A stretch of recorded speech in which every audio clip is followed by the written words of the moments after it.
Suprahumano, el canal que te ayuda a recordar.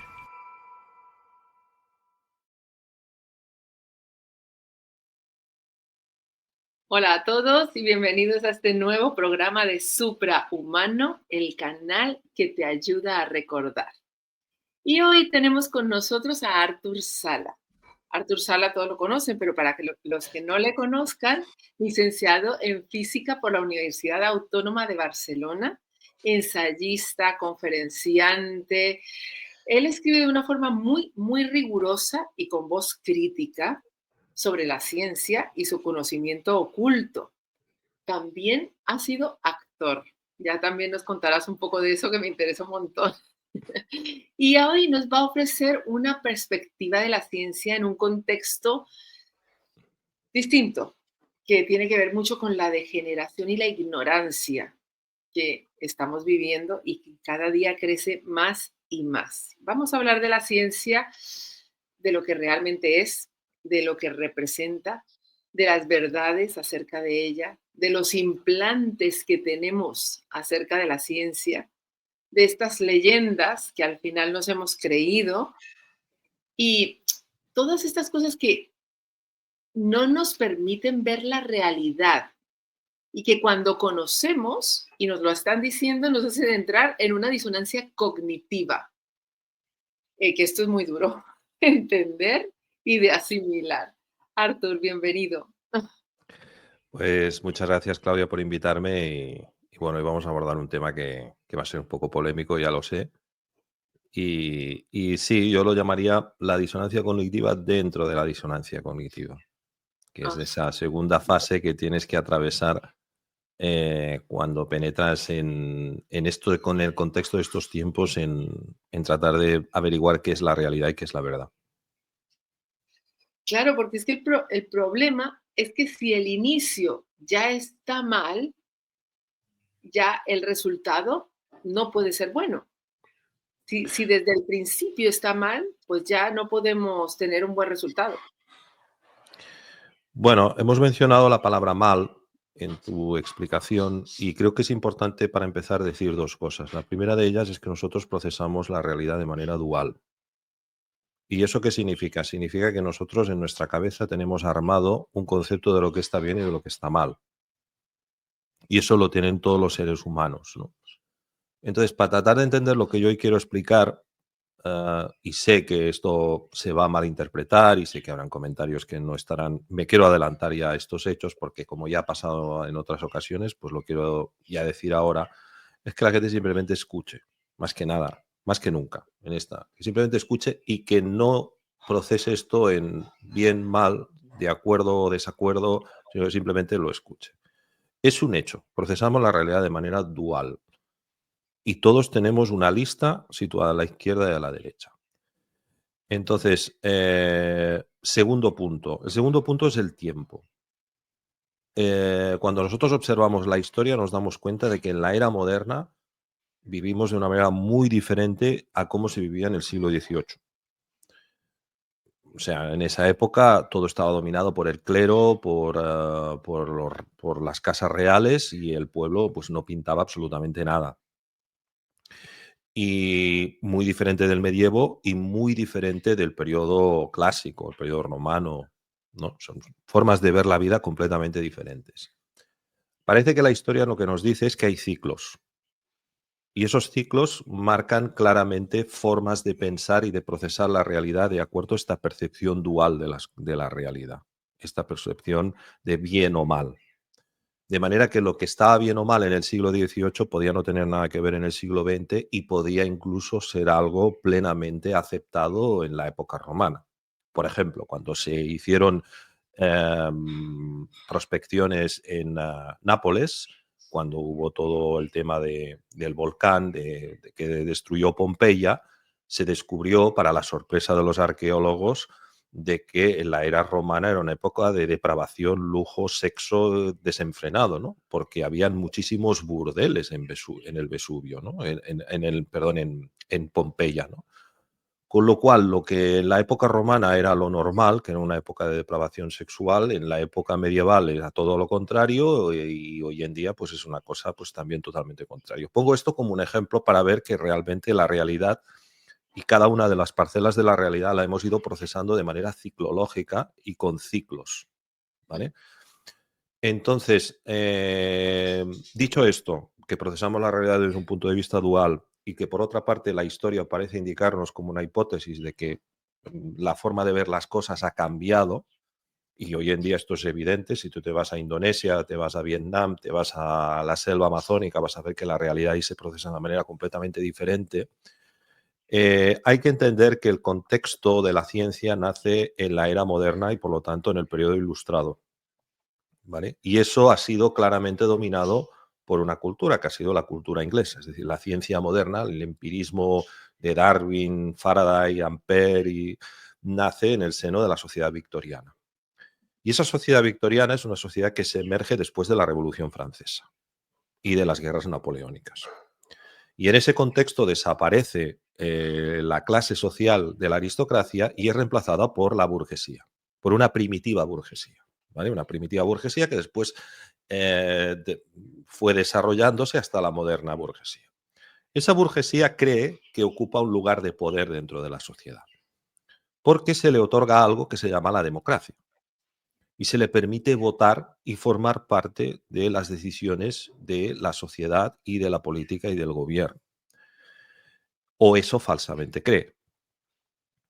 Porque el contexto del siglo XX y de las ideas que se desarrollan en el siglo XIX nos llevan a pensar que la sociedad moderna se caracteriza por una cosa que no ocurría en las otras anteriores sociedades, y es que se rige primero por una cuestión puramente material, es decir, el materialismo pasa a ser la doctrina dominante, y segundo, y muy importante, y yo creo que hay que decirlo de una manera muy clara, eh, pretende barrer con todo el conocimiento que había antes y construir algo completamente de cero.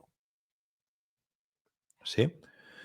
De esta manera se debe de entender cómo aparecen los científicos modernos. Eran burgueses, es decir, formaban parte de una nueva clase social que era el burg, el habitante de los burgos, el habitante de las ciudades. Antes no existían ciudades o no eran como eran. Y falsamente creen que a través del conocimiento de ese nuevo periodo ilustrado pueden ocupar un lugar de poder en la sociedad. Creo que eso es importante para entender el contexto. Sí, pero Porque un momento, Arthur, porque aquí es donde yo quiero, porque esto que estás contando es lo que yo y lo que muchos, y donde empieza nuestra historia, ¿no? De lo que es la ciencia. Porque por eso decía yo que tiene un antes y un después, que una vez ha sido una y luego ha sido otra. Entonces, esto me parece súper importante porque hasta ahí donde tú vas o lo que estás exponiendo es lo que muchos todavía pensamos o yo pensaba después de oírte, me has roto la cabeza y me has perdona, no era por ahí, ¿no?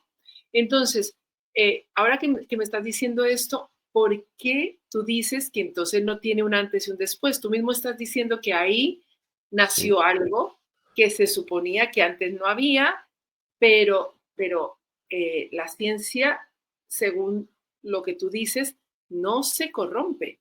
La ciencia no es buena y luego la ciencia no es romántica y bonita y todo y luego es mala.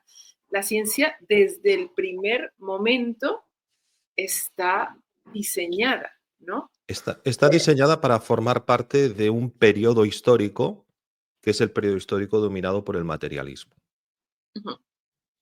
y por la visión exclusivamente material de la vida. Que eso incluso llega dentro de la iglesia, es decir, uno puede ser cristiano, creyente, creer en el Dios que vende la iglesia, pero igualmente tener una forma de pensar completamente materialista, ¿vale? ¿A qué me refiero con a un antes y un después? Vamos a coger un personaje de conocimiento o de ciencia anterior a la Revolución Francesa. Yo siempre pongo como ejemplo a Paracelso, Ujú. ¿vale? Paracelso es el verdadero padre de nuestra medicina y de nuestra farmacopea moderna. O sea, la potencia que tienen las plantas medicinales, en particular la artemisa, la melisa y todas estas otras plantas que crecen en Europa de manera, y que es la farmacia que estamos pisando cada día, el autor principal es Paracelso. Paracelso, como filósofo natural, basaba su estudio de las plantas a partir de la astrología, es decir, cuando venía un paciente lo primero que hacía era una carta astral, ¿vale? Y después de hacerle esa carta astral determinaba cuál tipo de medicamento era más apropiado, que evidentemente tenía que desarrollarse él, porque el médico era el farmacéutico, era el astrólogo, era el filósofo, era el pensador, lo era todo. Entonces, ¿por qué hay un antes y un después? Porque ese conocimiento que se entendía bajo iniciación, exclusivamente bajo iniciación, porque no era una cosa para todo el mundo, eso lo puede aprender un Ramón Llull, lo podía aprender un Arnau de Vilanova, lo podía aprender un Santo Tomás de Aquino, que todos ellos eran alquimistas, filósofos naturales, aunque ahora nos han vendido que eran médicos. O sea, el decirnos que eran médicos o que eran escritores o místicos es el antes y el después, que es a lo que yo quiero ir a parar, que es esa etiqueta que no se entiende, como no se entiende que el conocimiento antes estaba unido y ahora no, pues entonces se tiene que coger y etiquetar de alguna manera a estos pensadores antes de la iluminación que vino con la Revolución Francesa y el establecimiento del siglo de las luces. Entonces, en ese momento en el cual pasamos de un Paracelso a un Hahnemann, que ya es quien recopila la homeopatía en el siglo XIX, ya estamos viendo algo diferente, ya estamos viendo a alguien de una persona que trata de preservar un conocimiento que Paracelso nos había transmitido. Y en concreto lo que hace es transmitirnos el conocimiento de una de las 12 vías alquímicas, de la cual sale la homeopatía. Y me refiero a la homeopatía clásica. Pero entonces, si te fijas que en el siglo XIX se trata de preservar un conocimiento porque ya hay algo que está haciendo una gran fuerza, que es el materialismo, que está dominando la ciencia. Entonces, sobre la base del pensamiento de la sociedad victoriana, en el siglo XX el destrozo ya es absoluto. El destrozo de lo que podríamos llamar, y lo llamaría, el ateo materialismo. ¿Vale? Que en líneas generales coincido con él, aunque creo que tiene una raíz filosófica más importante que tememos de situar en Descartes, Hume y Kant, que son los padres de este pensamiento materialista que después tiene su eclosión en el siglo XIX. Ellos, digamos, que sentaron las bases para, al separar la res cogito y la res extensa en el caso de Descartes, podrían hacer la ciencia moderna. De hecho, la ciencia moderna nace del pensamiento cartesiano, ¿vale? Entonces, habría que añadir la doctrina copernicana ateo-materialista, pero también hay que añadir el contexto filosófico de Descartes, ¿vale? Que yo creo que es importante añadirlo. En ese contexto, en el siglo XIX, se hace todo ese caldo de cultivo para que en el siglo XX aparezca el contexto de la explosión de la ciencia moderna, con la mecánica cuántica, con la relatividad, con el darwinismo. Pero todo eso se sienta sobre unas bases que en particular en la física y en la biología son falsas. Entonces, cuando tú ves todas estas cosas, llega un momento en el cual, como tú como persona que te has formado como físico, empiezas a estudiar la obra de los que van a contracorriente de esto. La pregunta que te estás haciendo continuamente, y ahora voy a ir a parar al punto, es cómo es que la ciencia esto no lo ve. Tú estudias la obra de Louis Kerbrand, de Antoine Béchamp, de Victor Schauberger y tal, y dices, pero ¿cómo es que esto la ciencia no lo ve? Entonces te das cuenta de que analizando eso de una puramente cuantitativo, es decir, cogiendo libros y poniéndolos frente a los químicos, los biólogos y los geólogos, no te alcanza. Hay algo dentro de ellos que no quieren escuchar.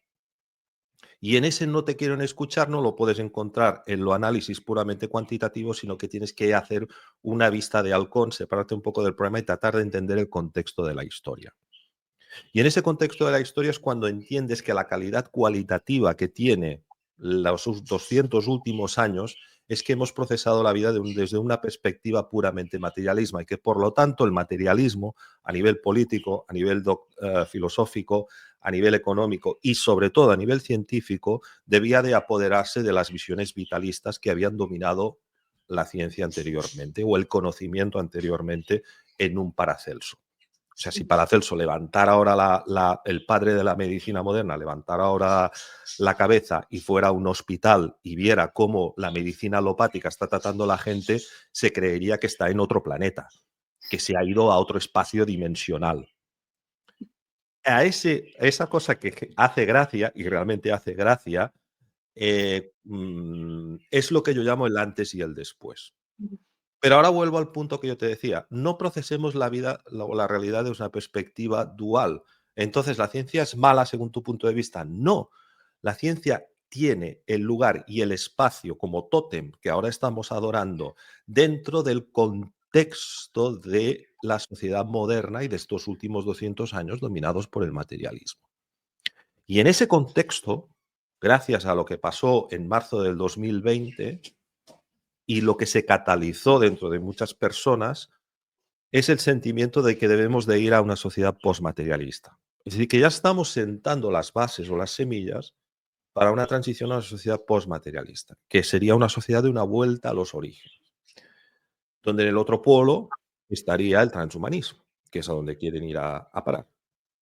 Entonces, por eso digo que hay un antes y un después. Y ese antes y ese después no se puede entender solamente leyendo libros de científicos alternativos. No. Hay un momento que no alcanza, hay un momento que hay que hacer un acto de observación de la realidad de una perspectiva más objetiva, más de vista de halcón, para tratar de ver que la ciencia ha tenido ese rol en la sociedad. O sea, no, y te puedo poner un último ejemplo. No se puede entender el desarrollo de la industria militar si no se entiende el desarrollo de la industria farmacéutica. ¿Y qué se supone que debería de tener que ver la industria farmacéutica con la industria militar? Pues lamentablemente en el contexto de la sociedad moderna todo. Ya. Y no, y con esto que me estás diciendo, me gustaría que, porque hay otro punto que me pareció a mí súper interesante, que es Darwin y Adam Smith, porque eso ya también me rompió la cabeza. Porque háblanos de eso, háblanos de la teoría científica, que no es teoría científica, ¿por qué dices que no es teoría científica? ¿Qué tiene que ver la parte económica? O sea, eso a mí me rompió la cabeza. Pues eso tiene mucho. Eso es algo que quien más sabe de esto es Máximo Sandín y Almudena, Zaragoza. ¿Vale? Y yo voy a coger parte del trabajo de Máximo y Almudena y también le voy a añadir mis opiniones o conclusiones, vamos a llamarlo personales. Aquí, una vez más, nos tenemos que poner en la piel de cómo se pensaba a mediados del siglo XIX cuando aparece el darwinismo. Y en el contexto de esa época, Inglaterra era la potencia dominante en el mundo. ¿Vale? A través de lo que ahora es la Commonwealth, el bien común, el rey de Inglaterra se estableció como uno de los soberanos de este planeta. Esto enlaza con la ley natural, enlaza con varias cosas que supongo que hay gente que seguirá, que yo no es mi especialidad y que no puedo hablar aquí porque debería de extenderlo mucho y tampoco es mi especialidad, pero nosotros somos súbditos del Vaticano y del rey de Inglaterra. Pero particularmente de la reina de Inglaterra, que tiene un poder enorme, porque ese poder se establece en el siglo XIX. Y ese poder en el siglo XIX empieza a observar que, a diferencia del poder como había sido hasta ese momento, ve en el humano un problema per se. Es decir, un problema que el ser humano tiene bajo su punto de vista por el mero hecho de nacer. Y es de que hay demasiado poco espacio para tanta estupidez en este mundo. ¿Qué quiero decir con esto? Quiero decir que antiguamente, cuando habían guerras y habían conquistas entre el Imperio Español, el Imperio Francés o lo que sea, cuando una potencia conseguía dominar a otra, la población de esa potencia que era acogida era una fuente de ingresos o una fuente para ese nuevo imperio. ¿Sí? Pero digamos que no se consideraba al ser humano un problema per se, se consideraba una lucha entre poderes. En el siglo XIX apareció una idea profundamente, y aquí que nos podíamos poner en cuestiones ya filosóficas, hay autores que desde una perspectiva esotérica lo han estudiado, de que emerge un nuevo poder que considera al ser humano un problema per se, es decir, que hay que controlar el crecimiento del ser humano, porque si no el ser humano, como es estúpido según su forma de pensar, va a acabar destruyendo el planeta porque se reproduce sin ningún tipo de miramiento y tal. A esas ideas se llamaba eugenesia. Entonces, la teoría económica que pasa a dominar el mundo, en la que se ha llamado la economía de las sociedades, es una política económica eugenesia. Es decir, las guerras no solamente son económicas, sino que deben de servir para el control de la población. Porque hay una clase minoritaria y elitista que debe de poder seguir teniendo sus privilegios, pero lamentablemente en el mundo sobra gente, hay demasiada gente. Esa idea empieza en el siglo XIX. Y los autores de esa idea eran unos economistas llamados Thomas Malthus, Herbert Spencer y otros que desarrollaron esa teoría económica eugenesia que después se ha llamado el darwinismo social. Porque esa teoría económica eugenésica, cuando se presentó al mundo, era tan sumamente bestia, o sea, te decía cosas como que, o sea, era una teoría que básicamente no consideraba las condiciones del entorno en el cual una persona había nacido.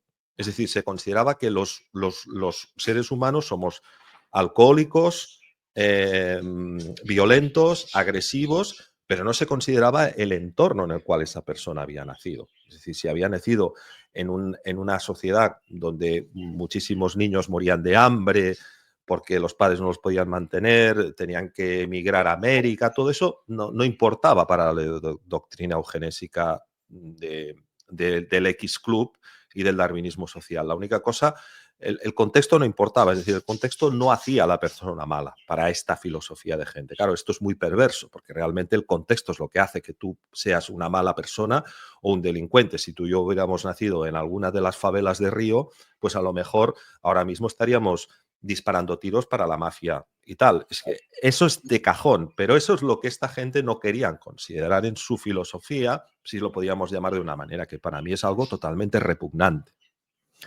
Desde en ese contexto se dice, bueno, necesitamos vestir esto para que no suene tan bestia, este discurso eugenéstico.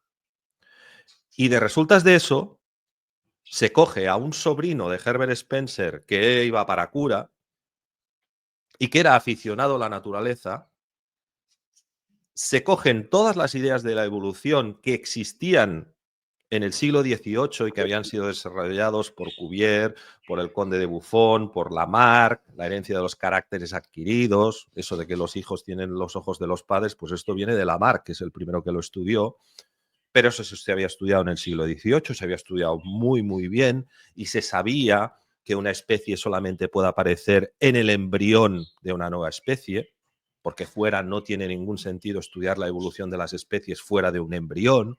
Todas esas cosas que eran de sentido común en el siglo XVIII, en el siglo XIX se cogen, se prostituyen en una especie de discurso muy bien preparado y muy bien orquestado para vestir de ciencia, es decir, para justificar un discurso eugenésico y supremacista, para justificarlo, se visten de ciencia. Y entonces aparece el darwinismo. Pero antes había existido una doctrina, que era el darwinismo social eugenésico, que ahora lo llamamos darwinismo social, pero que en esa época lo llamamos eugenesia y después, años después, decimos, bueno, pero hay una especie de darwinismo social. No, el darwinismo social fue lo primero que existió y luego existió el darwinismo. Afortunadamente tenemos las primeras versiones del origen de las especies. Y si tú coges páginas de la teoría del libre mercado de Herbert Spencer y páginas del origen de las especies o la supremacía, el título era El origen de las especies o la supremacía de las especies más evolucionadas en su lucha por la supervivencia. O sea, era una cosa, eso es como, o sea, se contemplaba la naturaleza como un espacio de lucha, de confrontación. Entonces, como en ese espacio hay lucha, confrontación y todos los animales se pasan el día compitiendo y pegándose entre ellos, entonces justificamos con eso que la economía pueda ser así. Porque como la naturaleza es así, la economía va a ser así. Entonces, eso es una cosa que aparece en un contexto donde hay una sociedad, el X Club, que era una sociedad privilegiada que podía dictaminar cómo se tenía que pensar. Y de ahí nace Science, de ahí nace, ¿cómo se llama esto? Del National Geographic. De ahí nace. De ahí nace todas esta, y evidentemente el sistema educativo es el que remata completamente todo eso, para introducir esa idea de, bueno, en el mundo hay competencia entre las sociedades y hay injusticias y hay guerras, porque como la naturaleza es así, pues entonces, como la naturaleza es así, las sociedades pueden hacer eso. Y se blanquea la supremacía de un conjunto de una sociedad como es la sociedad victoriana con respecto al resto del mundo. Y en Sí, ese pero momento lo que empieza a ocurrir es que la supremacía que anteriormente, en los periodos imperiales anteriores, había sido una supremacía imperial de conquista, de lucha, pasa a ser una supremacía cultural, económica, religiosa, moral. Es decir, se impone todo el paquete de creencias. Es decir, no solamente se quiere aprovechar la mano de obra de las potencias que conquista el Imperio Británico, sino que se quiere es barrer completamente con todo símbolo cultural anterior para imponer el, de, el propio de la sociedad moderna. ¿Vale? sí, sí, es que ahí es cuando hablas tú del diseño para justificar su discurso. Ahí es donde Exactamente. empieza a diseñarse absolutamente todo lo que luego va a hacer. Y cuando lo estabas hablando y estabas exponiendo todo, yo decía, pues esto lo vivimos hace 4 años, ¿no? Que, Exacto. o 5 años, que de repente para utilizan la ciencia para poder avalar y justificar una serie de cosas que serían imposibles, injustificables, un discurso Exacto. que nadie aceptaría y de esa manera entonces ya la gente dice, vale, vale, pues eh, el gran Dios, que es la ciencia, lo ha dicho, pues entonces yo no pienso, yo no cuestiono, yo no digo nada y esto tendrá que ser así, porque ellos son los que saben. Yo no sé nada, ¿no? Claro. Pero, Claro. claro, hablamos ahora del diseño. Esto me parece fantástico. Tú lo acabas de decir, empezó todo, se diseña todo y de ahí empieza a nacer eh, todo lo que estamos viviendo hoy en día, ¿no? Correcto. Y hay una cosa que creo que hay que entender y que a raíz de lo que pasó hace 5 años la gente ha empezado a entender, porque yo tengo que decir que mi primer libro lo publico antes del 2020 y y había gente, en particular un par de amigos míos, buenos amigos de estas personas que te dicen la verdad de lo que piensan, que decían, te has pasado un poco y cuando pasó lo que pasó, dijeron, ahora entiendo dónde tú quieres ir a parar. ¿Vale? Y hay que entender una cosa y eso tiene que quedar muy claro. El poder que domina el mundo no da puntada sin hilo. Es muy inteligente y trabaja a largo plazo. Diseña la forma de pensar de la sociedad con mucho avance. Es decir, no hay crisis que se provoquen por azar, crisis, me refiero a crisis económica o caídas de bolsa o lo sé qué, que no una minoría no tenga preparado o orquestado para seguir un plan a largo plazo. Esta gente son verdaderos genios en cuanto al diseño de cómo quieren que sea la sociedad. Actualmente lo están haciendo, por ejemplo, con la Web3, con la blockchain y todo esto que son tecnologías que te dicen que nacieron, vete tú a saber por qué, Satoshi Nakamoto y ni historias.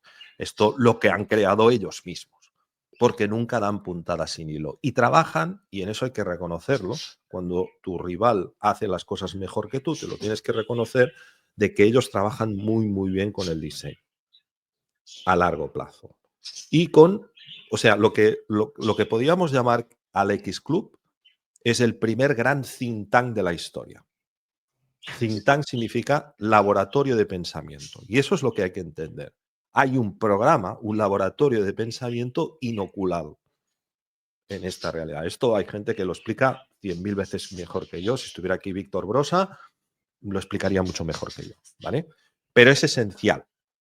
A lo mejor Víctor no conoce esto que yo he explicado ahora del darwinismo. Entonces, en ese punto coincidimos todos.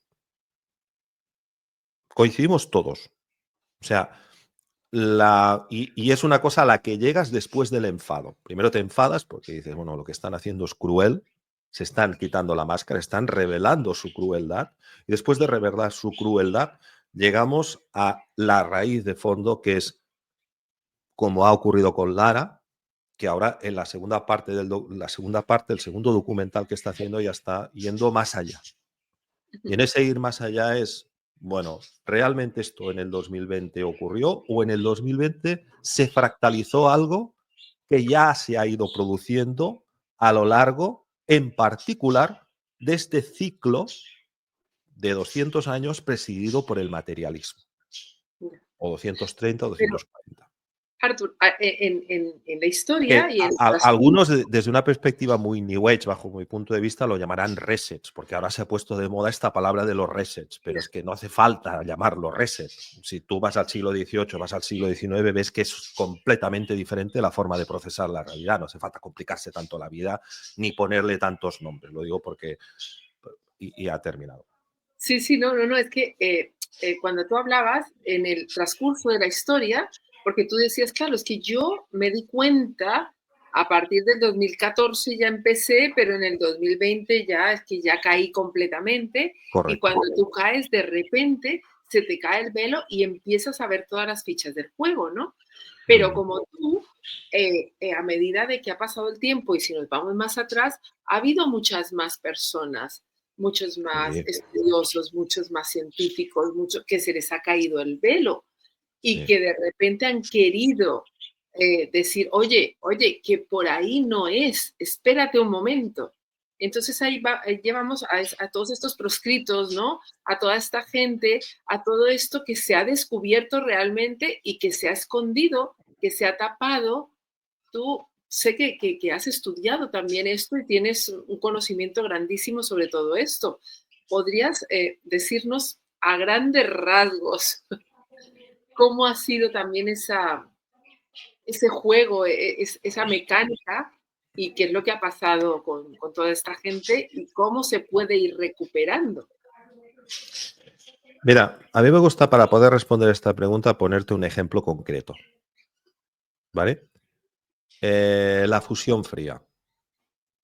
La fusión fría es una cosa que se anunció el 18 de marzo de 1989. Se había conseguido producir una reacción nuclear a temperatura ambiente. ¿Vale? Lo anunciaron dos físicos de la Universidad de Irvine, creo recordar. ¿Vale? Lo anuncian en rueda de prensa, no en un artículo, en un paper, y dicen que para que eso ocurra se debe de esperar 2 meses. Sin embargo, un mes y medio después, las dos revistas más importantes en esa época en Estados Unidos, que eran Time y Newsweek, recordarás de la revista Time, la revista Newsweek, publicaron un artículo tendencioso diciendo que eran dos charlatanes, y, en fin, dejándolos a caldo de un burro. Pero si ellos habían dicho que había que esperar 2 meses, ¿cómo se podía tener una respuesta tan rápida por parte de una maquinaria del Estado para tratar de responder a eso? Bien. Con los años me he dado cuenta de que la fusión fría se ha investigado en secreto o en semisecreto, porque si fuera secreto no lo sabría, pero en semisecreto sí, de manera muy discreta por parte de grandes corporaciones empresariales, que saben que es verdad, saben que la fusión nuclear se puede dar a baja temperatura y que no hace falta construir una central nuclear para producir energía con una pequeña pila nuclear. Lo saben y lo han investigado. Reúnes esos papeles, reúnes esas pruebas y las vas a presentar a tus antiguos amigos o personalidades y profesores universitarios, y la respuesta que recibes es ninguna. Nadie quiere leer esas pruebas. Al menos yo te hablo de mi experiencia personal. Entonces, cuando tú ves lo simple que es el experimento, yo puedo entender que alguien que no tiene formación en física le trato de explicar eso y me dice, bueno, es que yo de física no sé. Pero cuando tú ves la simpleza del experimento y ves que personalidades no quieren ni siquiera abrir la primera página de un artículo publicado por una asociación oficial o por un departamento oficial que dice y te reconoce que lo están haciendo e investigando y que han llegado resultados positivos y que eso es verdad, y lo que calumniaron a Pons y Fleischmann en el 89 resulta que 40 años después es verdad, o 35, o el tiempo que hiciera que ocurriera eso, y ves que la gente no quiere escucharte, no quiere verte, no quiere oírte, es el momento en el cual te das cuenta de que tratando de explicar las cosas no es suficiente. Hay que ir a una razón más profunda. Hay que entender la psicología humana. Hay que ponerse en la mente del discurso mental del que tienes delante. Porque si no te vas a volver loco. Te vas a volver loco. Sí, y Entonces, es, ese fractal de, perdón, termino, ¿eh? Ese fractal de parece mentira que no entiendan esto, lo ves en otras disciplinas. Lo ves en amigos tuyos que han estudiado economía, lo ves en amigos tuyos que han estudiado música y que son buenos músicos y buenos terapeutas, o que han llegado muy lejos dentro de lo... Te das cuenta de que es la raíz de fondo del problema, es estudiar cómo procesa la realidad, la psique humana en el contexto de la era moderna. Pues si no te vuelves loco. Pero dicho esto, y ya termino, hay que entender que hay científicos que están todavía tratando de decir, no, es que lo de la fusión fría es verdad, porque yo lo he replicado, porque yo no sé qué, porque no sé cuántos, están todavía atrapados en la parte horizontal. Mientras que hay otros que se han separado de esto y han dicho, espera, espera, realmente hemos descubierto algo para lo cual el mundo no está preparado. Es decir, que te encuentras con dos grupos, con el que sigue insistiendo, insistiendo, insistiendo en que si esto es verdad se tiene que reconocer, me estoy hablando del lado que acepta que la fusión nuclear fría es una realidad, y luego te encuentras con otro que te dice, bueno, sí, es verdad, pero a lo mejor hay que entender que hay algo que se nos escapa por el cual el mundo y la sociedad no está preparado para entender esto. Y eso es ahí donde yo voy a parar. Yo en el año 2012, 2013, 2014 fue cuando empecé a darme cuenta de que si seguía investigando en esta línea horizontal de ofrecer pruebas no iba a llegar a ningún resultado, porque lo que tenía que hacer es comprender la conversación mental que tiene la sociedad en su cabeza para entender por qué hay cosas que se saben y cosas que no se saben y cosas que se aceptan y cosas que no se aceptan. Y ahí entendí que hay dogmas deliberadamente introducidos en la forma de pensar de los científicos a partir de un diseño muy bien pensado. Es decir, cuando se consideró que la unidad fundamental de vida estaba en la célula, lo cual es falso, y se tiró por detrás toda la teoría de Béchamp de la microcima, ¿vale? Que eso Ignacio lo conoce muy bien y lo habéis entrevistado y tal, y que es uno de los libros que he publicado, ahí había algo muy inteligentemente perverso, ¿vale? Muy claro, inteligentemente perverso en tirar para atrás aquello que puede hacer un cambio de paradigma.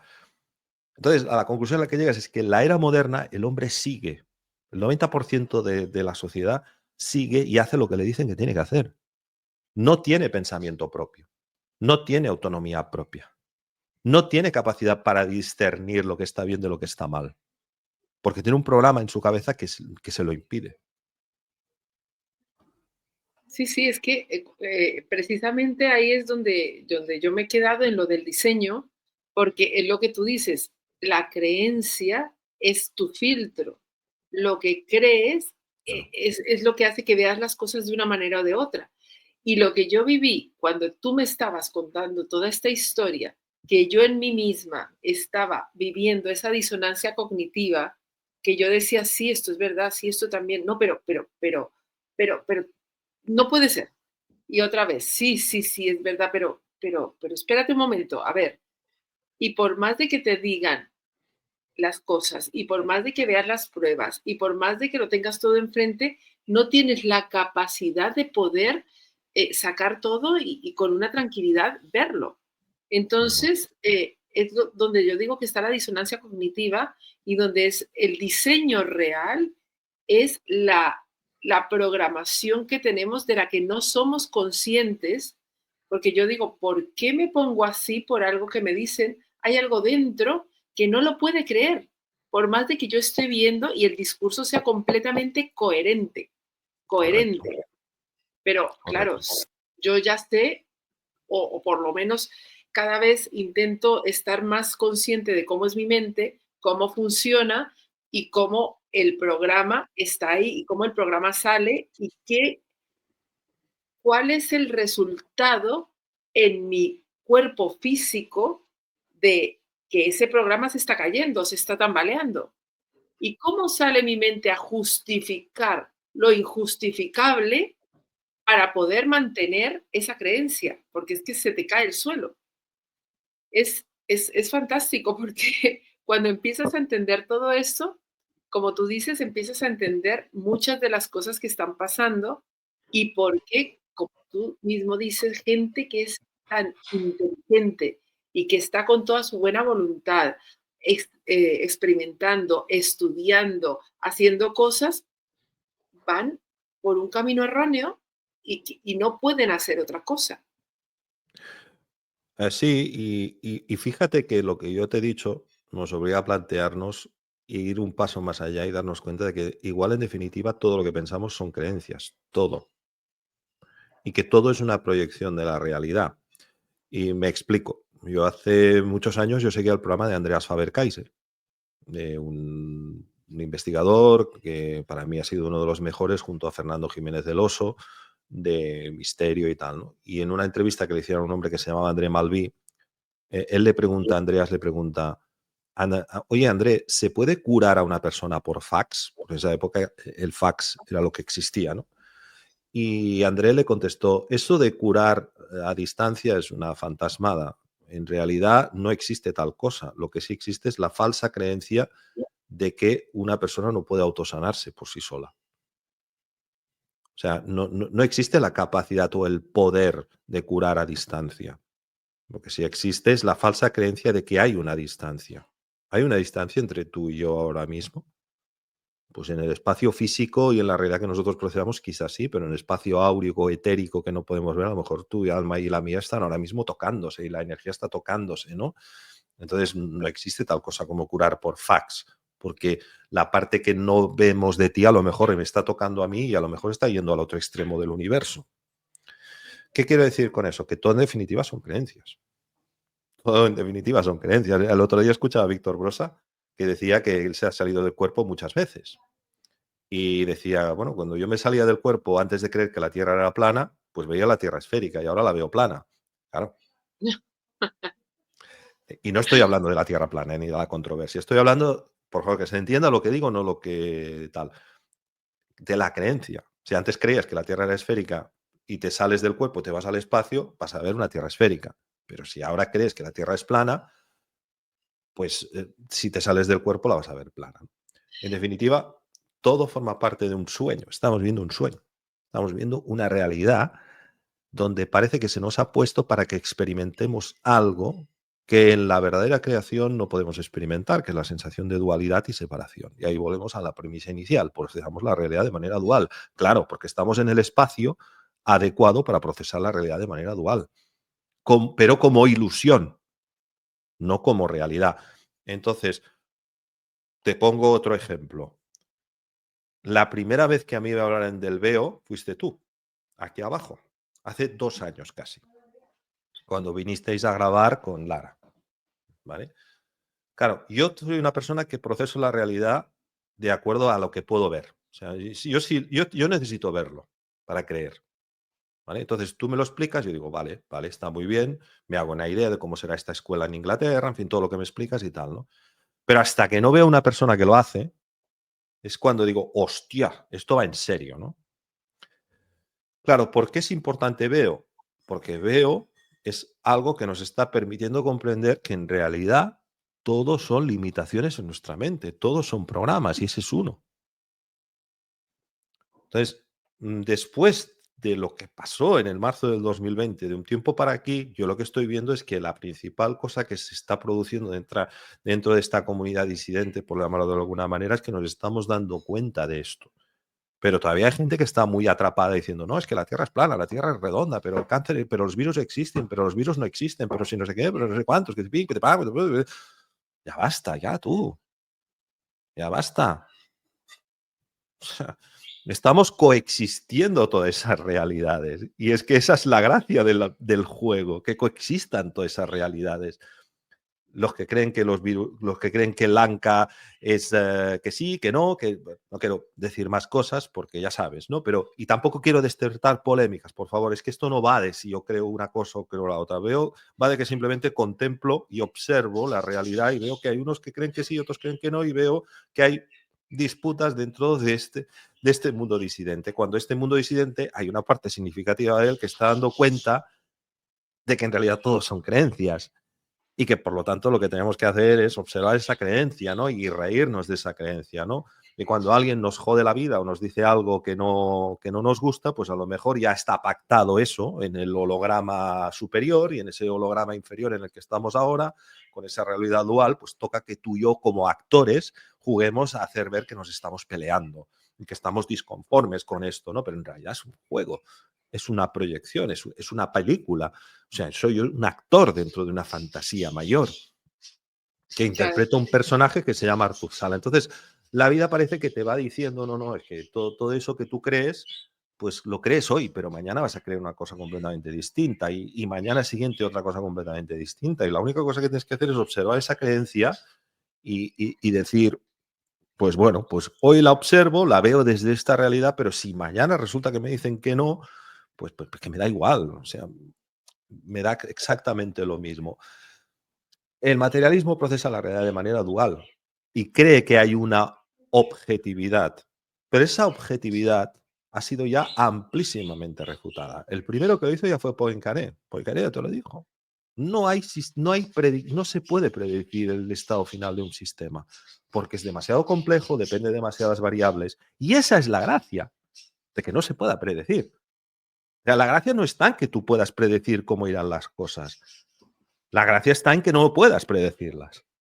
Pues si no, Arthur, si crees tú que una de las piezas grandes de este diseño y que nos lleva a todo esto que estás hablando es el haber separado toda esa parte material de todo lo invisible, de todo lo espiritual, de todo lo energético, de todo lo sutil, porque claro, todo esto de lo que tú hablas y toda esta materia rompe el resto no vale, el resto no sirve, el resto no tiene cabida. sí, y a ver, es que la propia física que es mi formación, en su origen, ya lo ve. Y me voy a explicar, ¿vale?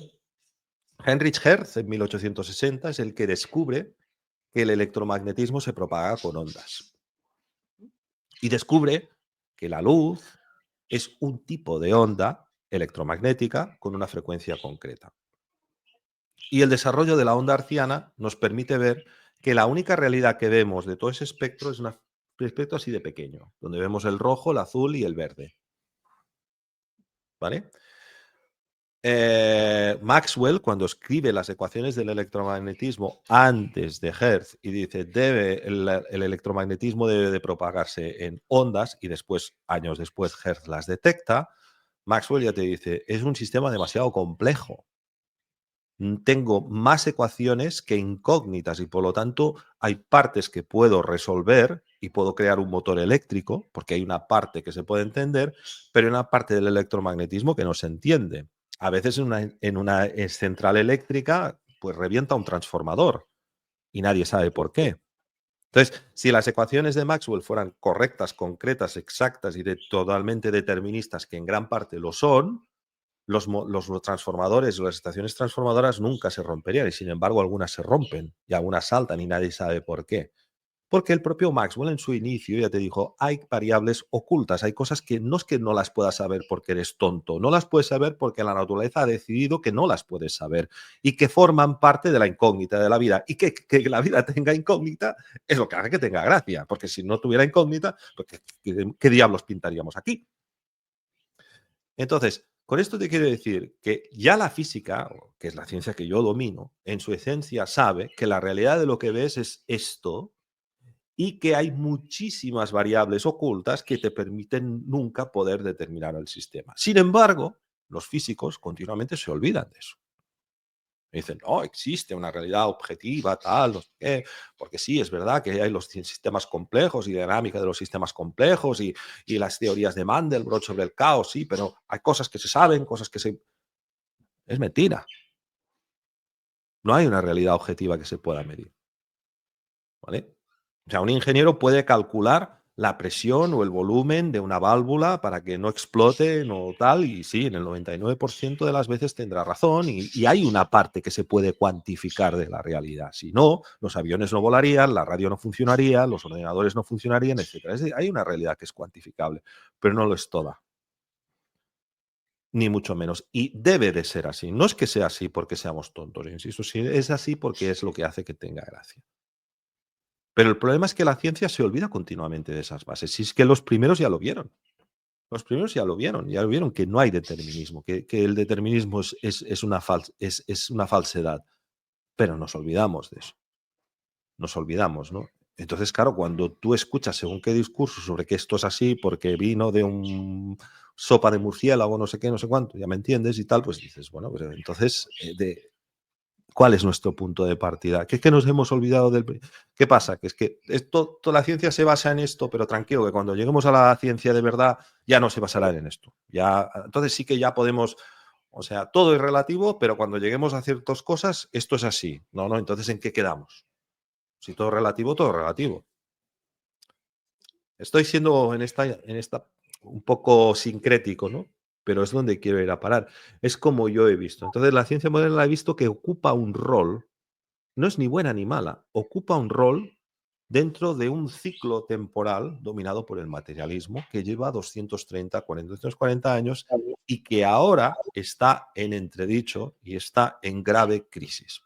Y soy optimista con respecto al futuro y el horizonte postmaterialista. Cuando me invitasteis en septiembre, yo hice ciencia postmaterialista, el título de mi charla era Ciencia postmaterialista para una sociedad postmaterialista. Porque mi apuesta, desde una perspectiva filosófica, científica, económica y de todo tipo, todas las patas de una nueva sociedad es una sociedad postmaterialista. Una sociedad que centre lo espiritual o lo intangible en el centro. Lo intangible debe estar en el centro y pensar que lo intangible es lo que reina el reino de lo tangible. Y eso implica en ciencia, en filosofía, en política, en sociedad. Eso es lo que yo decía. Por eso lo titulé Conocimiento o ciencia postmaterialista para una sociedad postmaterialista. ¿Cómo debe de ser esa sociedad postmaterialista?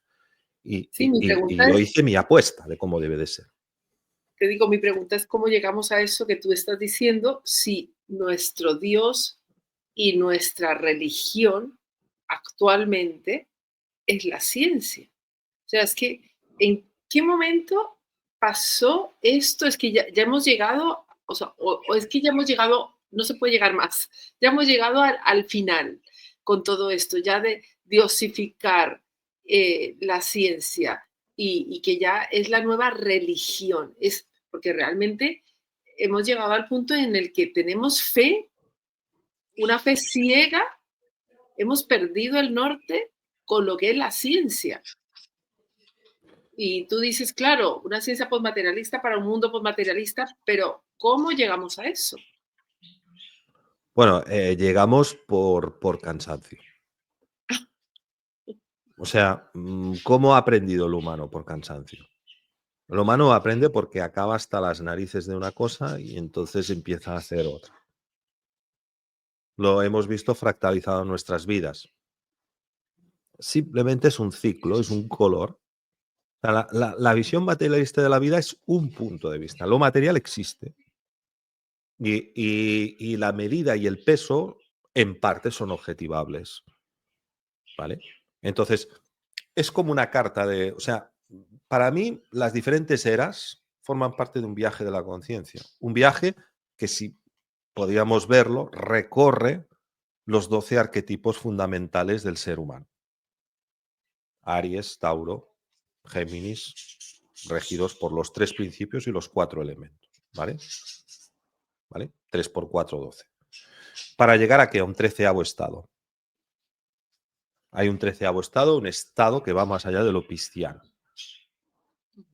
que disuelve el ego disuelto, ¿vale? Entonces, ahora estamos experimentando uno de esos colores de la carta. Pero lógicamente en esos colores de la carta llegará un momento en el cual hay gente que se cansará de ese materialismo. Porque te cansas, ¿no? Entonces quieres volver a esa. Para mí, eso es lo que es la era de Acuario. La era de Acuario es la era que es anterior a la era de Piscis. Y entrar en esa era de individualización y de atomización de la sociedad sería en la Revolución Francesa. Nace el yo. No hay nada más yo que el rey sol, ¿no? Esa idea se va atomizando, se va creando ese yo, esa visión uraniana de la vida. Luego vendría el comunismo, que es esa parte neptuniana, luego el nazismo con Plutón, ¿vale? Y ahora estamos entrando, para mí, en la transición hacia una era de Acuario hacia Piscis. O sea, da igual si estamos o no estamos en la era de Acuario o la era de Piscis, simplemente es un viaje de la conciencia a través de todos sus arquetipos. Y ahora estamos en el arquetipo material. Para mi punto de vista hemos tocado fondo. Yo ya el otro día lo decía. ¿Cuál es tu opinión? Se lo decía a Luces Despiertas, a Sandra. ¿Y cuál es tu opinión? Bueno, pues mi opinión es que no soy tan optimista como un Robert Martínez, pero tampoco soy tan pesimista como otros que dicen que no hay nada que hacer. Yo creo que lo vamos a ver. Yo creo que existe una masa crítica. No sé si la fórmula de la masa crítica que dicen es la correcta, pero sí que creo que el despertar de conciencia que se produjo en 2020 y que ya venía de tiempo no es una broma, no es algo baladí, es algo que va muy en serio. O sea Y que a algunos nos ha tocado estar ahí delante para, digamos, regir el barco. Pero estamos abandonando la época del materialismo y estamos entrando en la época del postmaterialismo. Y yo sí creo que lo vamos a ver, o en todo caso sí creo que estamos ya coexistiendo las dos realidades, porque hay gente que en este mundo no está sufriendo, lo está disfrutando muchísimo y su alma está teniendo una experiencia de vida muy buena. Entonces, así es como lo veo. O sea, que tú crees que vamos a poder romper ese diseño, porque, claro, ellos diseñan y nos implantan estas creencias y nos implantan esos programas de los cuales nosotros no somos conscientes para hacer, porque como lo que creas, al tener esos programas inconscientes, vamos creando esa realidad que ellos ya han decidido cuál es, hacia dónde quieren que vayamos y hacia dónde quieren que terminemos, hacia dónde va la sociedad. Pero hablando así, pues tenemos la capacidad de romper ese diseño.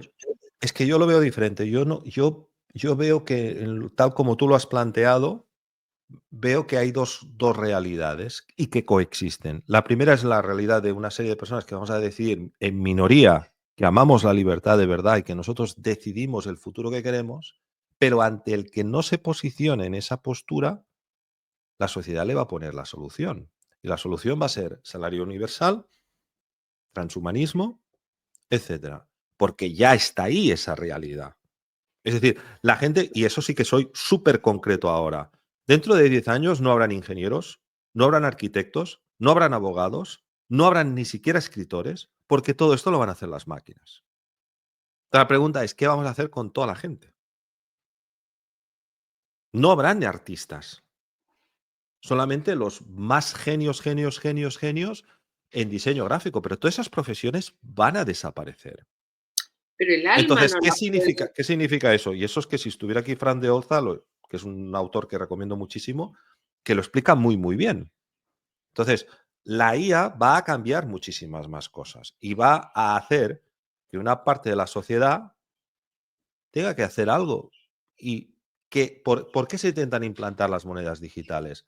Porque se sabe perfectamente que dentro de 5 o 10 años habrá muchísimas profesiones. En principio, todas las profesiones que tienen que ver con esto se van. Y después van a venir las físicas, donde vamos a ser reemplazados por robots, que van a ser los camareros, los cocineros, esto. Ya hay robots de cocina. Ya hay muchísimos restaurantes que simplemente la paella la hace una máquina. O sea, toda esa revolución tecnológica, que es ese polo opuesto, ya nos está llevando ahí. Entonces, el que se crea todo eso, pues estará rezando para que cuando haga lo que toque, se le dé una paga.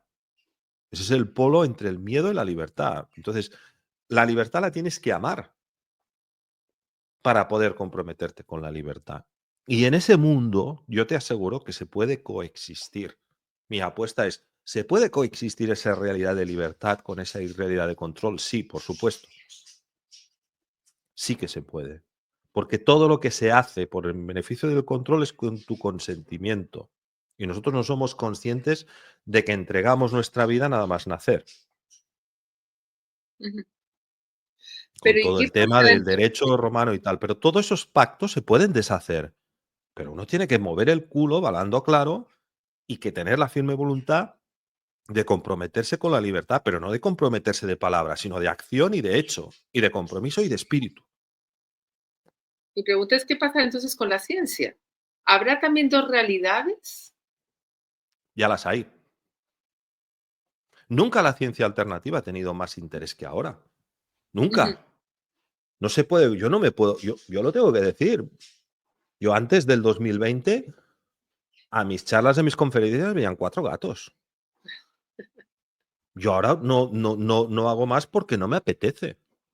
Porque no me apetece, no soy una persona que quiera tener. Mm, Tengo el que tengo, ya está. Yo me contento con. He decidido que eso es bueno para mí, pero nunca ha habido tanto interés por esto. Nunca. Ya hay esa realidad. Ya están coexistiendo esas dos realidades. Y ya hay muchísima gente. Lo que pasa que, claro, no me gusta ver que hay dos bandos, ¿no? Porque yo no estoy de acuerdo con todo lo que se dice desde, no voy a decir nombres, ¿no? Pero hay compañeros que dicen cosas en las que yo no coincido, ¿no? Desde el otro franco, ¿no? Desde el otro, o del lado que se supone, que es que no hay lados para mí, no hay Ujú. lados. Simplemente que hay gente dentro del mundo alopático que están haciendo un trabajo increíble y hay gente dentro del otro lado que están haciendo un trabajo para mí de mierda. Y no voy a decir nombres, pero para mí es un trabajo de mierda, ¿no? Hay de todo, hay de todo. Pero ya está pasando. O sea, yo sí que te lo puedo decir. O sea, yo antes del año 2020, yo hacía algunos cursillos en Plural 21, que es una asociación que había en Barcelona, se apuntaban 10, 15 personas como mucho. Ahora, si quisiera, seguro que mucho. Bueno, ahora quizá no tanto porque también ha subido bastante, pero hace 2, 3 años había mucho. Yo recibía correos prácticamente cada día. Cada día. O Ujú. sea, de un antes y un después de cuando hice la página web empezó a escribirme muchísima. Y de hecho me sigue escribiendo muchísima gente y trato de contestar a todo el mundo, pero no tengo tiempo. No tengo tiempo. Ya existe. Y a ver, es que claro, las cosas triunfan porque son de verdad.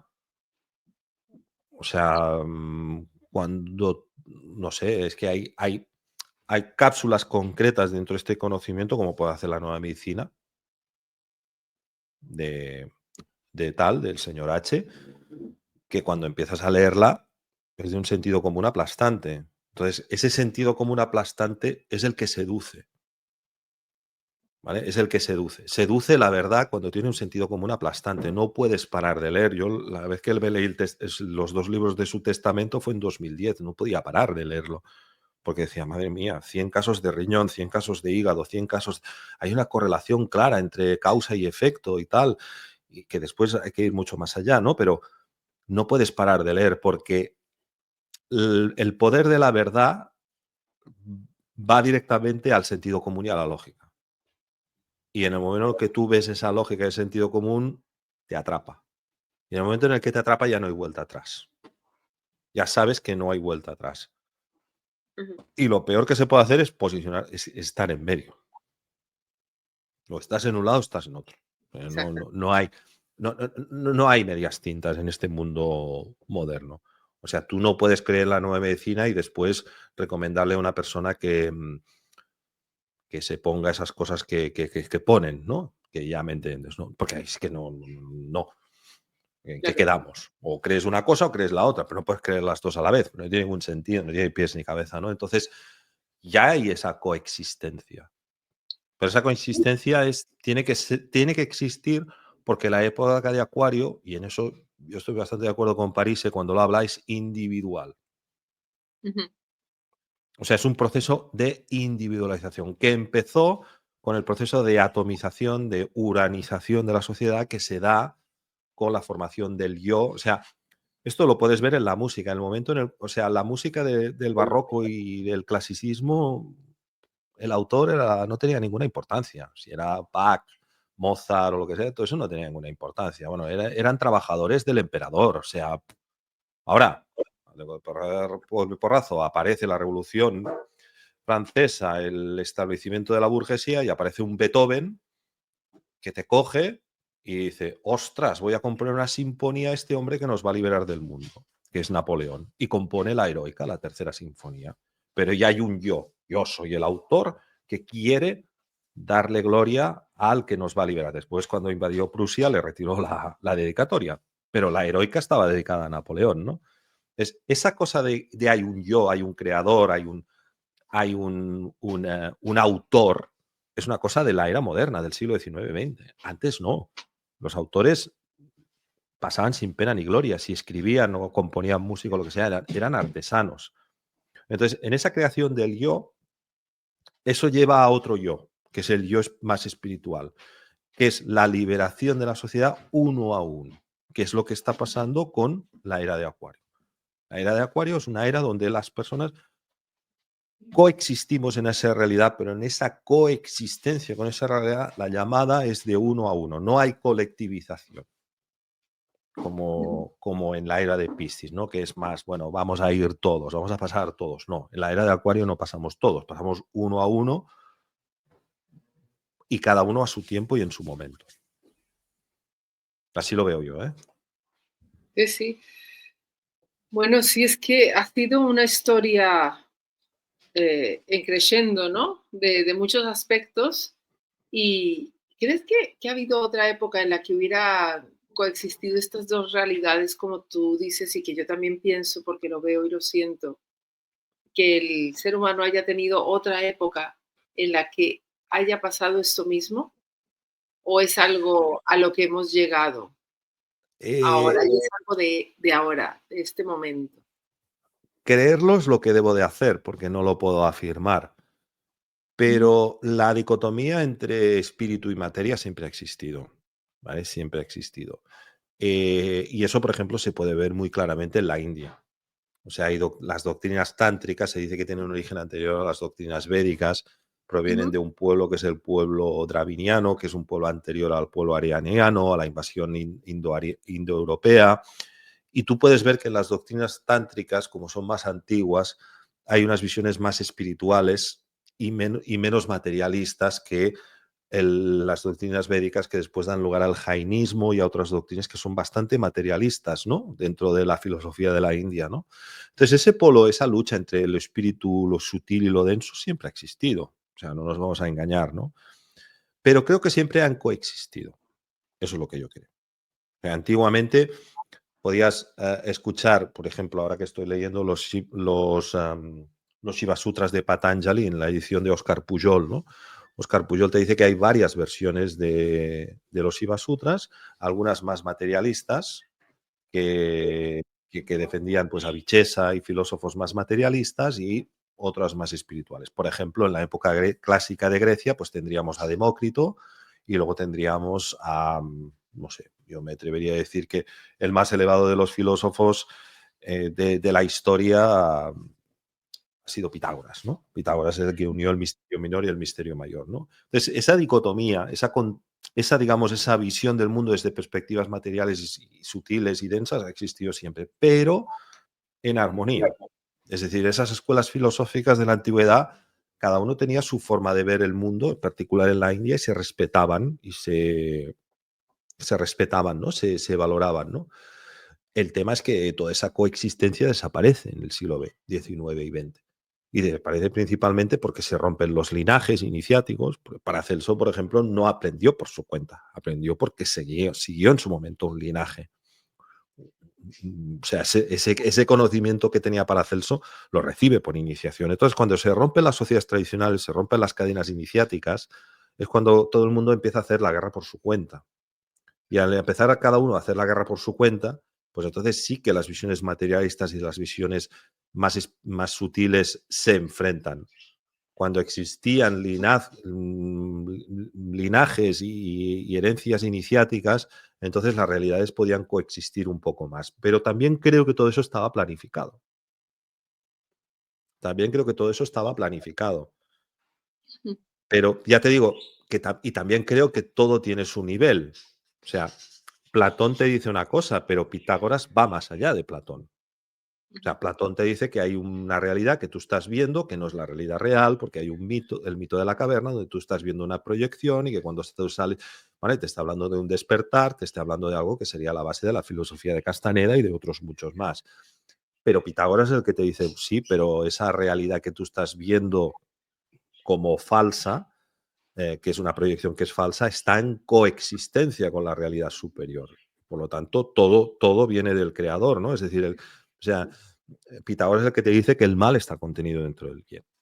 Eso no te lo dice Platón. Platón te dice que hay una dualidad cósmica y que el mal, la materia, y de ahí vendrían las doctrinas duales del catarismo, el zoroastrismo y todo esto son duales, consideran la materia como algo denso, algo que hay que superar, que hay que trascender. No, la materia está en correspondencia con el espíritu. Eso te lo dirá Platón, pero no te lo dirá a Pitágoras. Pitágoras va más allá, bajo mi punto de vista, ¿no? Entonces, siempre ha habido esa realidad, pero nunca se ha enfrentado como hoy en día con la era del materialismo, que es una era pues, dominada precisamente por la confusión y con la imposición de un discurso.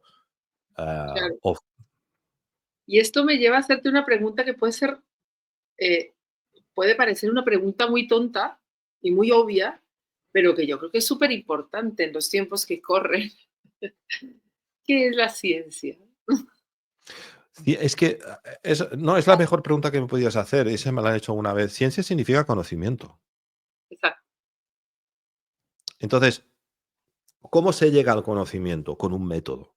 ¿Cuál es ese método? El método científico, que es un método inductivo, que plantea la realidad de hipótesis, planteamiento de una hipótesis ante una cosa que no se sabe, realización de un trabajo experimental, conclusiones y refutación de la hipótesis o confirmación. Eso ha existido desde que el hombre es hombre. Y yo he tenido que contar la mentira de Perogrullo de que en el siglo XIX alguien se iluminó y descubrió el método científico. Así es como está escrito en los libros de ciencia de primero de la ESO, ¿vale? O sea, alguien se iluminó porque hasta ese momento nadie se le había ocurrido hacer experimentos, ¿vale? Para verificar hipótesis. Vale. Si esto fuera así, la agricultura no se hubiera desarrollado, porque no hay nada más que no sea ensayo-error que la agricultura. Pero bueno, bajo el pensamiento materialista y las creencias de los materialistas, ellos se quieren creer estas fantasías de que antes no se experimentaba. Y así de claro te lo dicen, ¿no? Entonces, se me ha ido de la cabeza lo que me estabas preguntando. ¿Qué Que era, significa la ciencia ciencia exactamente? significa conocimiento, entonces al conocimiento llegas por un método inductivo. Entonces, antiguamente, antes de la época del materialismo, a ese planteamiento o a ese conocimiento no solamente se llegaba con la realidad de lo tangible y lo cuantificable, sino que también se llegaba desde la realidad de lo intangible, lo incualificable. Y ahí es donde en la filosofía, y hablo de la filosofía, se estudiaba la filosofía natural, de la cual nació la medicina de Paracelso y la medicina iniciática. ¿Vale? Y esa medicina iniciática contemplaba el cielo, la tierra, las plantas, la astrología, todo, lo contemplaba todo en el desarrollo de su ciencia. Esa es la filosofía natural. Entonces, ¿qué ocurre? Que hay un momento en el cual aparece un señor que se llama Descartes, que te dice, vamos a separar el mundo en dos grandes partes, res cognitas y res extensa. Como no podemos negar que pensamos, no tenemos ni puñetera idea de por qué en el pensamiento materialista aparecen los pensamientos, pero los pensamientos aparecen, tenemos dos cosas. Una realidad que funciona por sí sola, que es la res extensa, la naturaleza va por sí sola, eso nadie lo puede negar, hasta el más tonto tiene que admitir que la naturaleza va por sí sola, pero hay una sustancia que no sabemos exactamente por qué, que se acopla sobre la materia y piensa. y de ahí aparece el pensamiento. ¿Vale? Esa es la base para que en el siglo XX aparezcan neurólogos que lleguen a soltar las burradas de que el pensamiento no es nada más que reacciones químicas en el cerebro. Vale, todo esto, las ECMs y demás lo han reventado completamente. Esta idea que la conciencia es una cosa local, lo han reventado completamente. Entonces, ¿qué quiero decir con esto? Ciencia es conocimiento. La ciencia se basa en un método. Ese método se basa en la filosofía de la naturaleza. Pero con los años cada vez ha sido menos la filosofía de la naturaleza y ha sido más el método basado en solamente lo que puedes ver, medir y cuantificar. Descartes llega a decir en sus últimos libros, y ya termino con esto, la solemne burrada de que si a una persona le cortan un brazo, no importa el dolor, no importa el sufrimiento, no importa nada, la única cosa que importa es el ángulo, la fuerza con la cual a esa persona le han cortado el brazo. Eso es lo que llega a decir Descartes en sus últimas épocas de su vida. Por eso recomiendo mucho los libros de Jordi Pigem, que es un filósofo postmaterialista que explica todo esto, ¿no? De conocimiento y ciencia postmaterialista. Entonces, ciencia es conocimiento, el método científico ha existido desde siempre, pero con los últimos años, por una serie de creencias, falsas creencias, se ha considerado que solamente entra dentro del método científico lo cuantificable, lo que se puede cuantificar. Problema. Prácticamente nada se puede cuantificar que valga la pena. Sí, sí. Pues mira, es que es importante porque, como te decía que ahora la ciencia es el Dios, pensamos la ciencia es un estamento o la ciencia es algo etéreo que unos expertos que tampoco sabemos quiénes son, que no tienen nombre ni apellido, hacen unas cosas que no entendemos y que toman unas decisiones para nosotros que no sabemos nada. Y mucha gente piensa que eso, la ciencia ahora es algo, eso sí que es inmaterial, algo que no se Claro. puede cuantificar, algo que está ahí, pero no sabes exactamente por qué ni qué. No, y además, es que aquí aparece una cosa muy perversa en todo esto. Y es que lo que puede medir y cuantificar no es ciencia, es ingeniería, es tecnología. Ujú. Claro, que lo metas en el mismo saco de la ciencia es muy peligroso, Claro. tremendamente peligroso, porque nadie nega la medida. Si la medida no existiera, esta casa que hay aquí no existiría, porque hubo un ingeniero hace 70 años, cuando se construyó esta casa, que tuvo, a partir de lo que se sabe del cemento, que calcular una presión, una temperatura que podía aguantar estos pilares y no se caerían. Y si no existiera la medida, tampoco existirían los voltios y los amperios y por lo tanto tú y yo ahora mismo no nos estaríamos comunicando, al menos con este medio. Entonces, la medida existe, sí, pero lamentablemente se viste como ciencia aquello que en realidad es un logro de la ingeniería y por lo tanto de lo ingenioso o del ingenio. Entonces, el desarrollo que se ha producido en estos últimos años ha sido un desarrollo tecnológico que no se puede negar.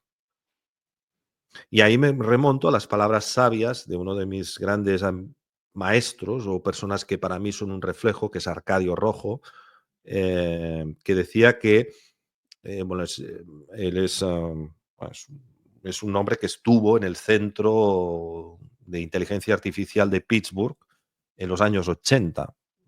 Y él no es científico ni ingeniero, él es sociólogo, ¿vale? Entonces estuvo haciendo un trabajo de sociología del comportamiento dentro de un centro de la más elevada investigación que existía, ¿no? Y él me explicaba, y tenía razón, que él suele empezar sus discursos diciendo de que la sociedad moderna se distingue básicamente por la artefactolatría, que es ¿Perdona? la artefactolatría es la adoración de los artefactos. Ah, vale, no tenía ni idea. La sociedad moderna, ¿en qué se ha distinguido en estos últimos años? En el desarrollo de artefactos cada vez más potentes. Pero ¿quién ha desarrollado esos artefactos? ¿Los científicos o los ingenieros? ¿Ha sido una cosa producto del ingenio de la medida o de que se conozcan o sea, se confunde ciencia con ingeniería, es donde voy a ir a parar. Ajá. Y eso no, y eso es muy peligroso. porque gran parte, por ejemplo, de las tecnologías que se han desarrollado en el campo de la biología y en el campo de la ingeniería genética, que son tremendamente perversas, y no voy a decir nombres, porque una vez más estamos donde estamos, pero que son tremendamente perversas, como la técnica de Cristina, ¿vale? Ya, si alguien quiere, pues la puede saber. Son desarrollos tecnológicos. O sea, los biólogos no tienen ni puñetera idea del monstruo que puede salir de cortar genes. Pero la tecnología les permite hacerlo. Entonces eso es muy perverso. Porque tú no tienes ni puñetera idea de por qué ese gen, cuando muta y lo cortas y lo pones aquí, pasa otra cosa. Pero la tecnología te permite hacer cosas que tú no tienes la comprensión ni científica ni filosófica de lo que está ocurriendo. Y eso es muy peligroso. Sí, Porque sí, sí, confundir ciencia con tecnología es ponerte una bomba de relojería en tu interior que cuando reviente, prepárate. claro. Esto que Y acabas de eso decir me me refiero a parece esto y a otras cosas. sí, sí, me parece súper, súper importante. Ya vamos Ahí también a voy. la soberbia, ¿no? A la soberbia humana, ya estamos entrando en otro punto, ¿no?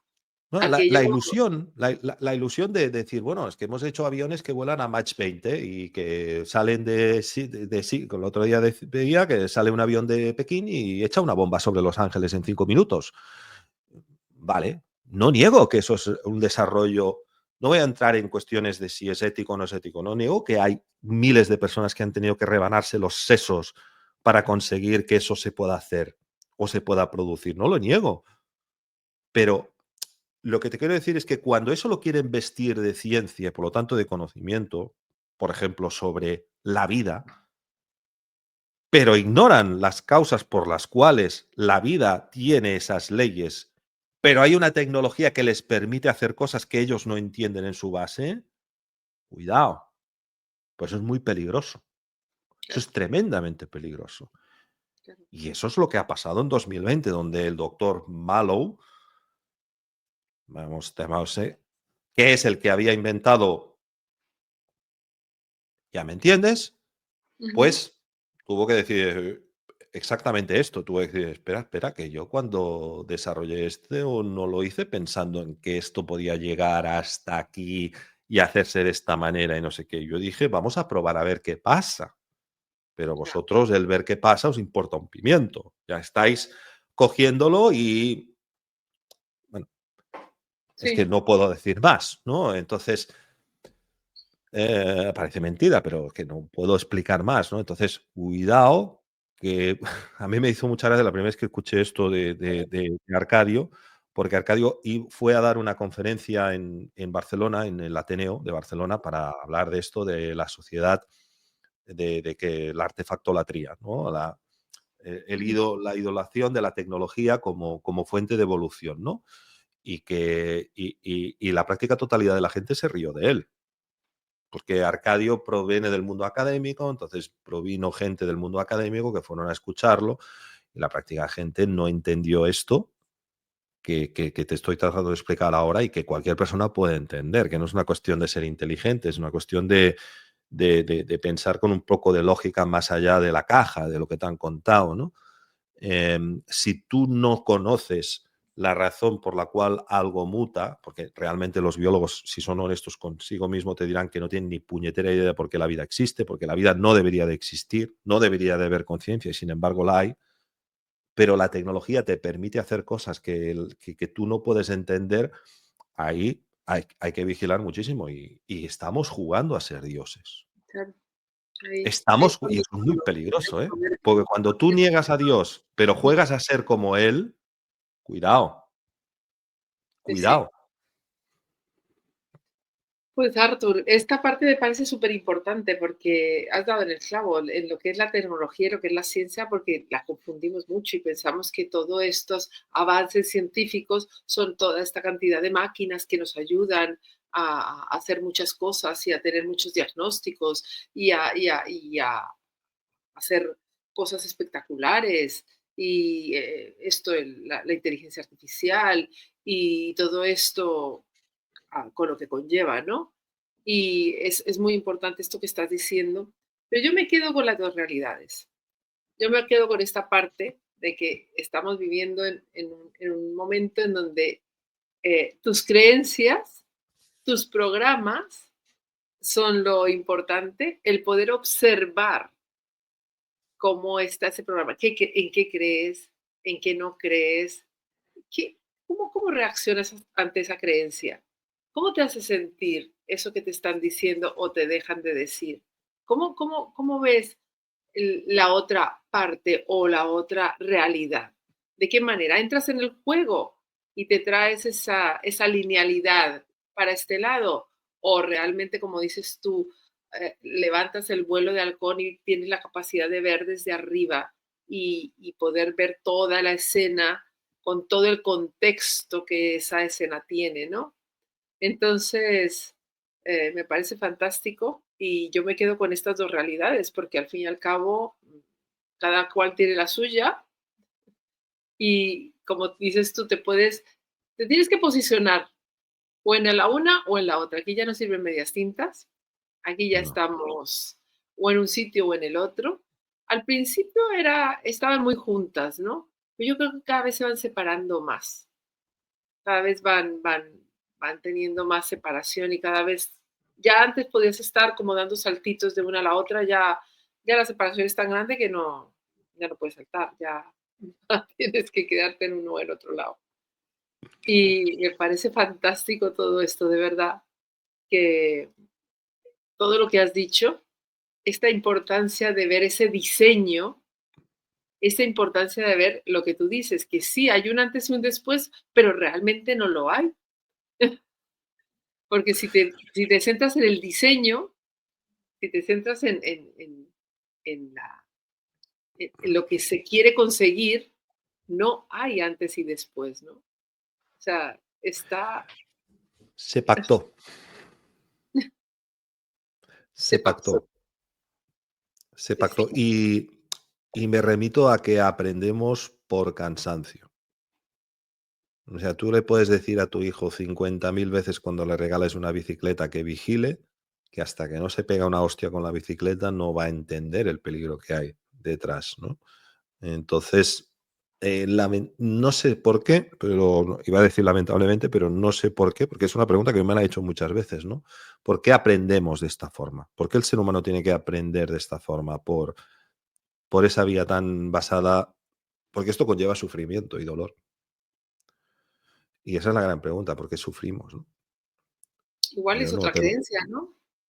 Igual es otro S- implante inconsciente. Sí, sí, pero sí, sí. También podemos pensar que todo es fácil y que no hay que sufrir. Es que claro, sí, estoy de acuerdo que es una de las creencias que más cuesta de derribar, ¿no? Que más cuesta, que más difíciles de son, pero se sufre. Sí, Y, y a veces cuesta entender por qué hemos decidido ser tan burros cuando hemos bajado aquí. No me lo sí, sí, pregunto a veces. pero como tú decías, hay dos realidades y hay gente que lo está pasando muy bien.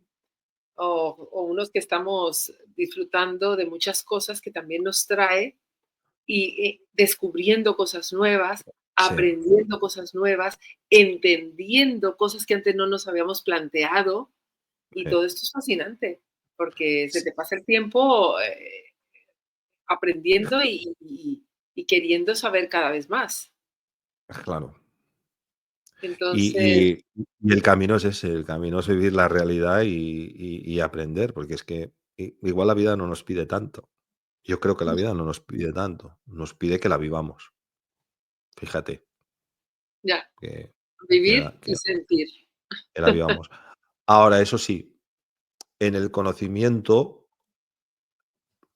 y aquí igual barro un poco por mi casa, hay placer, hay disfrute. Claro, Porque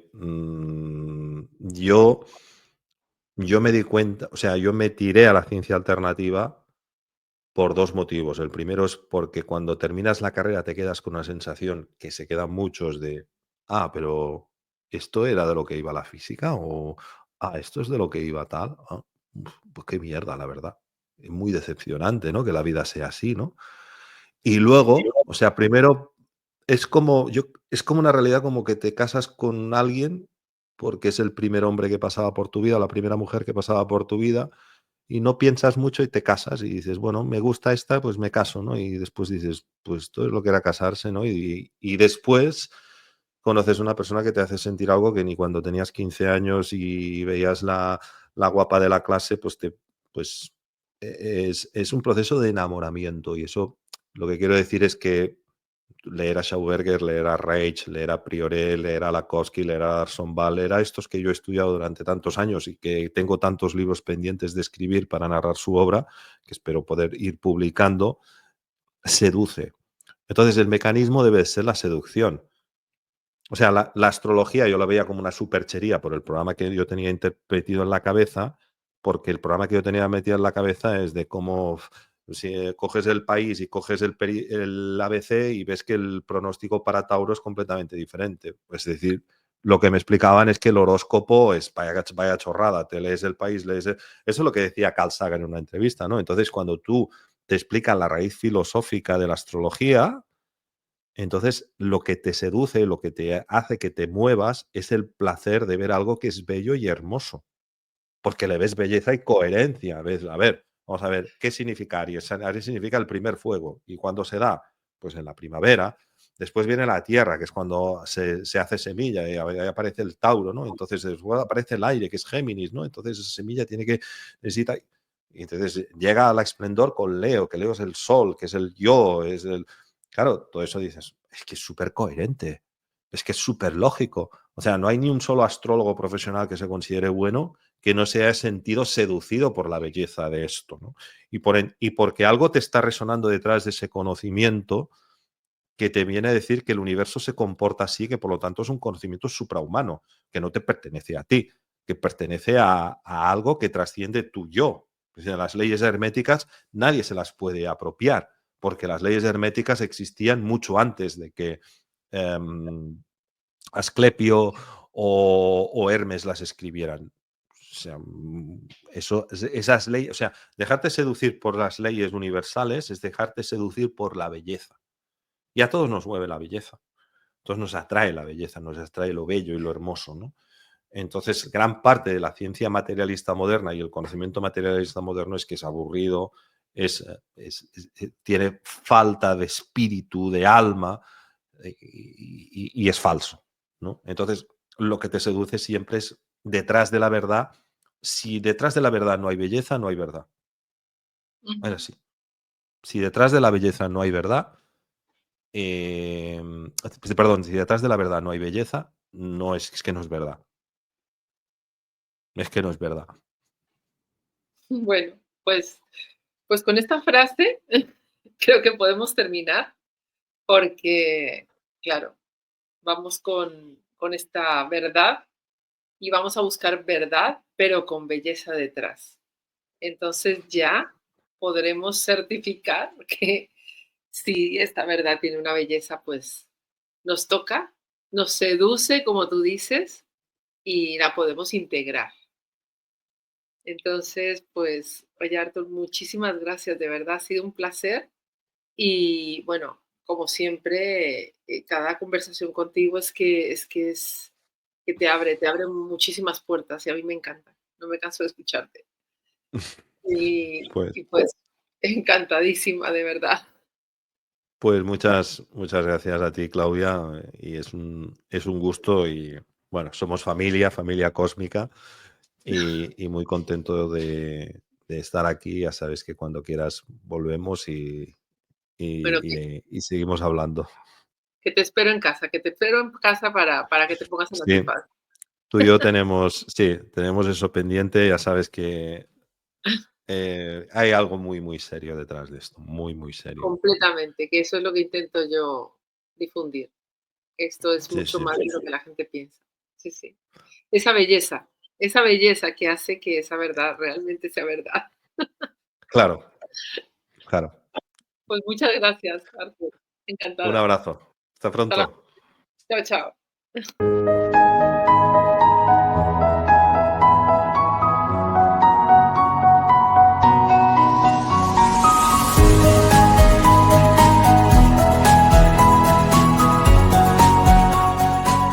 Suprahumano, el canal que te ayuda a recordar.